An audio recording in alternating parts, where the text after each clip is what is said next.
Son amplificadores que consumen corrientes continuas altas de su fuente de alimentación, independientemente de la existencia de señal en la entrada.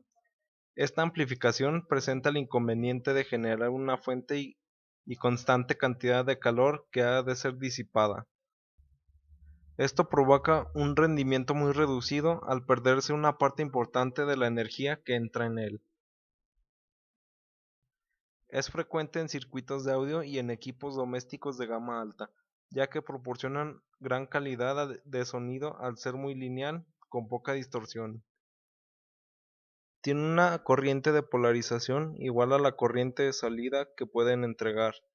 Los amplificadores de clase A menudo consisten en 3 transistores de salida, conectados directamente un terminal a la fuente de alimentación y el otro a la carga. Cuando no hay señal de entrada, la corriente fluye directamente del negativo al positivo de la fuente de alimentación, consumiéndose potencia sin resultar útil. Se propone el valor de voltaje de 9 volts. El voltaje colector emisor se define por el voltaje de alimentación entre 2. Se propone un transistor 2N222. Buscamos en la hoja de especificaciones del transistor la potencia de disipación máxima y su beta.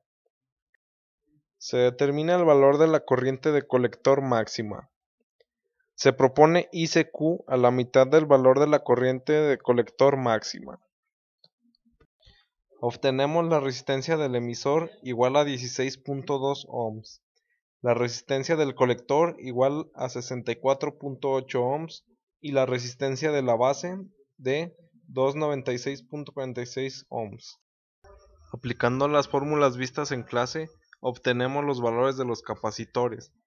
Capacitor del colector igual a 8.49 microfaradios. Capacitor de la base igual a 0.8 microfaradios. Capacitor del emisor igual a 98.24 microfaradios.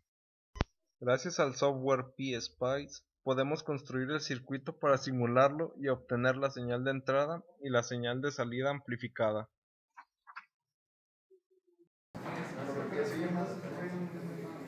En la práctica se midió el voltaje del emisor, voltaje en la base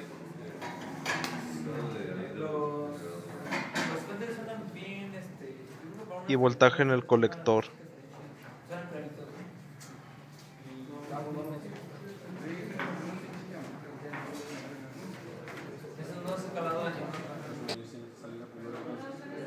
Que ponlo así horizontal.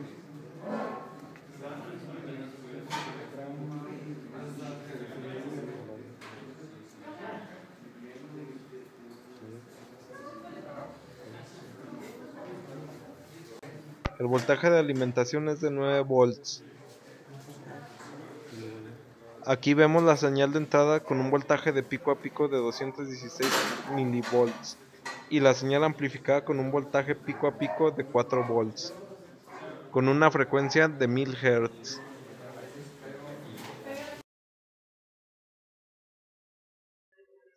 En base a los cálculos teóricos y simulados podemos determinar, una vez realizada la parte práctica, que hay una gran similitud entre la teoría vista en clases y que los valores obtenidos varían por tan solo decimales.